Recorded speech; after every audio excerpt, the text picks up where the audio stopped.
In a world where phones and handheld consoles were always improving, there were a few companies, not to name anyone, these types of companies believed that the future would be to have a handheld console that can also be used as a phone. Now we sort of have that today, but it wasn't really what it was originally thought to be. And one of these was a company called Tiger Telematics. This is not the same Tiger that made these handhelds. This is a totally different Tiger that is based in Sweden, and the people running it, you'll be shocked at the end of this video at who owned Tiger. So I'm just gonna call it Tiger T so that people don't get confused with the good Tiger that still sucked. So yeah, let's get into this. In October of 2003, Tiger T revealed that they were working on the Gizmondo. At the time, it was called the Game Track. The Gizmondo was not just made to compete with the Game Boy or PSP, it was also made to compete with Nokia's N-Gage. It was first shown off in Las Vegas in 2004 at CES, as just a concept. That same year in August, the name was finally changed to Gizmondo. There were many attempts to advertise the Gizmondo, like a 24-hour race called the Le Mans, and the executive, who loves Ferraris, drove his 360 with Gizmondo ads all over it. Another way to advertise the Gizmondo was to have celebrities over for a party and have some of them perform. The list included Pharrell Williams, Jodie Kidd, just to name a few. And on March 19th of 2005, the Gizmondo was released to the public in the UK. But it did so bad that just 1 month later, the price was cut to £100.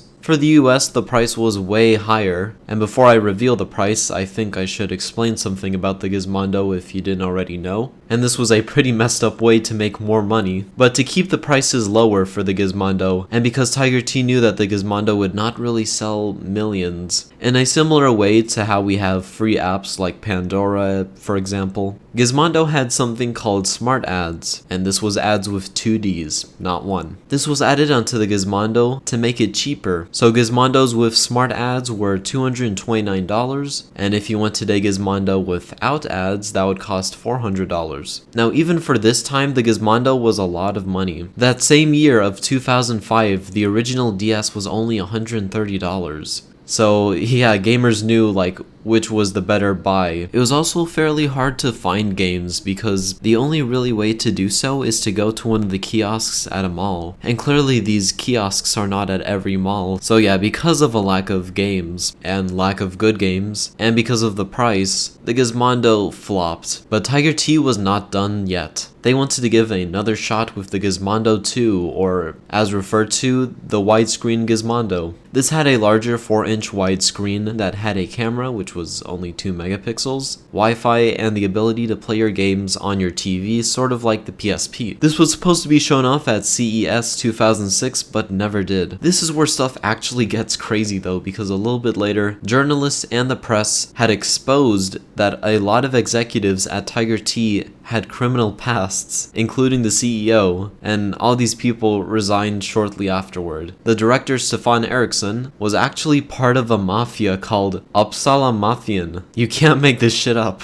And in February of 2006, Tiger T was $300 million in debt and claimed bankruptcy not long later. Only a few weeks later, Ericsson crashed his other Ferrari, which was pretty rare. It was the Ferrari Enzo, just in case you're curious. And because it was like $700,000, and because he went to jail after crashing it, and after all that other crazy stuff, even 10 years after these events, I'm pretty sure he's still in crazy debt. But believe it or not, Tiger T, even after being dead, still thought that there was a chance for the Gizmondo. As revealed by Carl Freer, a Gizmondo director, in 2007, he said that there were plans to make another Gizmondo. It was supposed to cost $99 and had 35 games ready to be sold. It was planned to launch in May of 2008, and then plans changed and it was supposed to be November of 2008, and then 2009, and then the last idea for it was to be like a smartphone that ran Android or Windows CE, and then it was just cancelled. Recently, Now himself has been called a scammer, and when you think about it, it's sort of true because all of these guys were just driving around in expensive Ferraris and all of these lavish and luxury things as Gizmodo was failing, and it sort of felt like Gizmodo was just a fake product used so that the executives on board could just use the investment money for themselves to have a quick,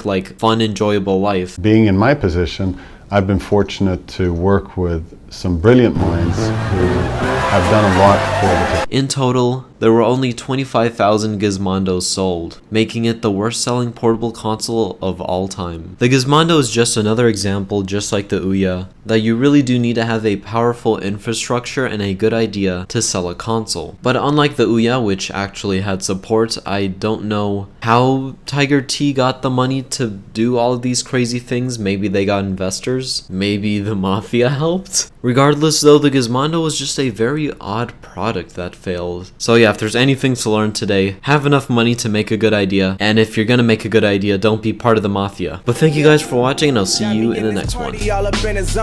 Hottest Betty's trying to take away my cell phone. Like, come and party.